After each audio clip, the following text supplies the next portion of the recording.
Details చూస్తే చంద్రబాబుతో సమావేశానికి రాజకీయాలకు ఎలాంటి సంబంధం లేదని కాంగ్రెస్ నాయకురాలు వైఎస్ షర్మిల అన్నారు.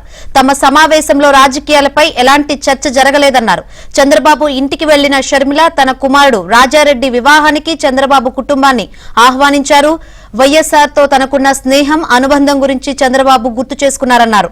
రాజకీయమే జీవితం కాదని అది ఒక ప్రొఫెషన్ అన్నారు. రాహుల్ గాంధీని ప్రధానమంత్రి చేయాలన్న రాజశేఖర రెడ్డి ఆశయం నెరవేరి తీరుతుందన్నారు. కాంగ్రెస్ పార్టీ ఎలాంటి బాధ్యత ఇచ్చినా నిర్వర్తిస్తానన్నారు.